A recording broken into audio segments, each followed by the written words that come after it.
नमस्कार। अंतःपुर के कानाफूसी में आप सबों का स्वागत है। और आज हम कानाफूसी में जिस कानाफूसी की चर्चा कर रहे हैं वो अलग अलग विषयों पर आधारित है। पहला तो एक खबर आ रही है, बिहार सरकार के एक मंत्री जी इन दिनों नाराज चल रहे हैं और नाराजगी का आलम यह है कि व्यक्तिगत रिश्तों को लेकर भी वो अब थोड़ा परहेज करने लगे हैं। सरकारी मीटिंग में आयोजित था अंतःपुर में, उस मीटिंग में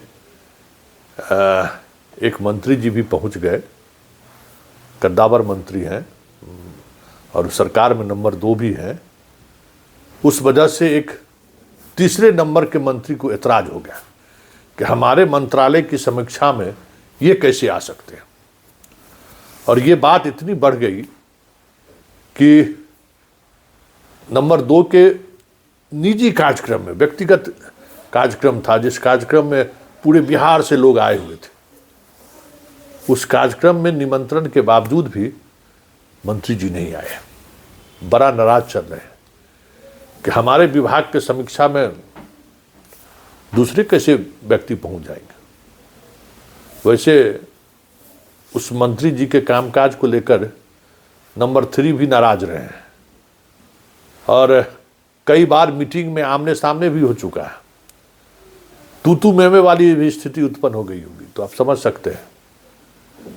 तो अब मीटिंग में कौन पहुंचेंगे कौन नहीं पहुंचेंगे ये भी जो है अंगूठीधारी तय करने लगे हैं, क्योंकि जिसने भी उनको मंत्र दिया है, जिनके सहारे तंत्र चल रहा है, उनका सीधा कहना है कि अगर नंबर 1 पर जाना है तो आप बाकी बीच में किसी को आने मत दीजिए।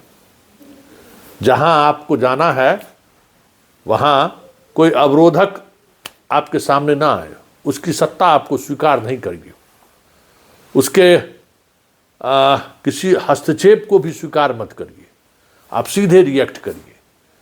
तो जो तंत्र मंत्र जंत्र वाले जो साधु संत हैं, उनके कहे गए आदेश के अनुसार आजकल भिड़ गए हैं नंबर 2 से, बातचीत भी बंद है। वैसे विभाग में अपने ही मंत्री जी परेशान हैं, उनको खुद अपने विभाग के अधिकारियों से उस तरीके से तालमेल नहीं बैठ रहा है जो तालमेल उनका पहले बैठता था, और नंबर 2 से एक अलग तरीके का विवाद बोल ले लिए।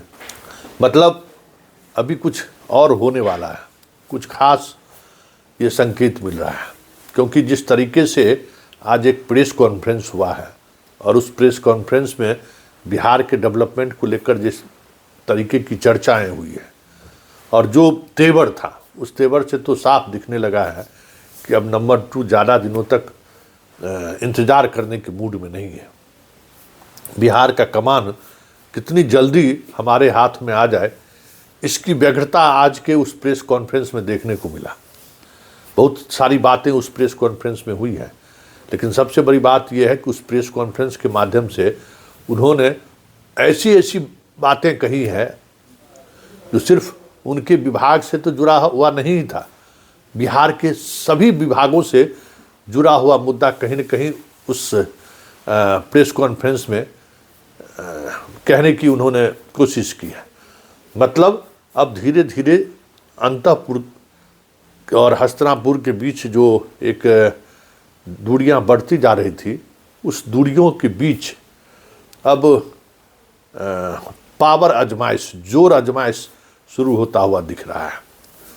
वैसे आज जो कुछ भी कमल के फूल या कहिए कि कीचड़ में कमल, हम जो सांकेतिक तौर पर कहते हैं, उस पार्टी को लेकर जो आज आयोजन हुआ है, उस आयोजन में भी बहुत सारी चीज़ें ऐसी देखने को मिली है कि वहाँ भी सब कुछ ऑल इज वेल नहीं है। अंतःपुर और हस्तिनापुर के बीच सत्ता को लेकर तो संघर्ष चल ही रहा है। हस्तिनापुर के रिप्रेजेंटेटिव के तौर पर जो लोग हैं वहाँ भी सब कुछ ऑल इज वेल नहीं है, क्योंकि आज के कार्यक्रम में जिस तरीके से एक विधायक का बैनर, पोस्टर और उपस्थिति दिखाई गई, वो सिर्फ एक विधायक की क्षमता की बात नहीं है। इतने बड़े स्तर पर तैयारी और उतना ही जोश और जुनून के साथ सभी नेताओं का पहुंचना, कार्यकर्ताओं का पहुंचना और उस पूरे मंच पर जिस तरीके से जय घोष हो रहा था, वो तो संकेत है कि कोई न कोई है जो इस पूरे आयोजन के पीछे खड़ा है। तो ये आयोजन भी कहीं न कहीं संकेत है कि भले अभी पावर आजमाइश हो रहा है अंतःपुर और हस्तिनापुर के बीच, लेकिन वो आजमाइश हस्तिनापुर के अंदर भी हो रहा है। हस्तिनापुर का जिसको पूरा आशीर्वाद प्राप्त है, उसको लेकर भी हस्तिनापुर के जो बाकी यहाँ के सिपह सालार लोग हैं वो सहज नहीं है, क्योंकि आज के कार्यक्रम में मंच पर कई ऐसे लोग दिखे जो कल के कार्यक्रम में कहीं दूर तक दिखाई नहीं दे रहे थे। तो ये सब चीज़ें भी चल रही हैं। कई और मसले पर एक दूरियां बढ़ती हुई दिख रही है, और वो दूरी कहीं न कहीं दिखा रहा है कि 14 जनवरी के बाद जो बार बार अलग अलग तरीके से चीज़ें कही जा रही है, चूड़ा दही के भोज के बाद, वो उस तरफ बिहार बढ़ता हुआ तो ज़रूर दिख रहा है, क्योंकि पावर आजमाइश कुछ तेज हो गया है। और कल के बाद तारीफ क्या कर दिया, उस तारीफ के बाद थोड़ी चीज़ें और बदलती हुई दिख रही हैं। वैसे अभी भी कुछ चीज़ें अंतःपुर अपने कंट्रोल में ले रखा है। ऐसी चीज़ें आज शाम तक कई ऐसी फाइल हैं जिस पर अंतःपुर अभी भी कुंडली मारकर बैठा हुआ है। अभी देखते चलिए कि क्या क्या होता है। लेकिन एक चर्चा जो चलते चलते हम जोर शोर से जो चर्चा है, वो चर्चा भी हम आपको बता ही दें कि भले एक खास पार्टी को तोड़ने की कोशिश हो रही है, जोड़ने की कोशिश हो रही है, लेकिन पूरे बिहार की सियासत से एक पार्टी का सुप्रीमो कई दिनों से लापता है, और उसकी गुमशुदगी की चर्चा अब सत्ता के गलियारे में होनी शुरू हो गई है कि आखिर क्या वजह है सरकार गठन के बाद, मंत्री पद के निर्धारण के बाद आखिर वो शख्स बिहार क्यों नहीं आ रहा है? क्या वहाँ भी कुछ खिचड़ी पकड़ रहा है? क्योंकि उनके गलियारे के भी जो विधायक लोग हैं वो भी अपने नेता से सहज नहीं है, उनके मंत्री भी सहज नहीं है। तो और जीतन राम मांझी का अपना सब कुछ चल ही रहा है, उपेंद्र कुशवाहा का चल ही रहा है। तो ये जो कानाफूसी है कि एनडीए में बीजेपी और जदयू के इतर भी कुछ चीज़ें चल रही हैं जो 14 जनवरी के बाद परिलक्षित होने लगे, ये चर्चा भी कहीं न कहीं ये संकेत दे रहा है कि राज्यसभा चुनाव आते आते या विधानसभा का सत्र जो बजट सत्र आने वाला है, उसके दौरान कई तरह की चीज़ें, कई तरह के खींचतान आपको दिखने लगे तो कोई बड़ी बात नहीं होगी। चलिए, अंतःपुर के कानाफूसी में फिलहाल इतना ही। मुझे इजाज़त दीजिए। नमस्कार।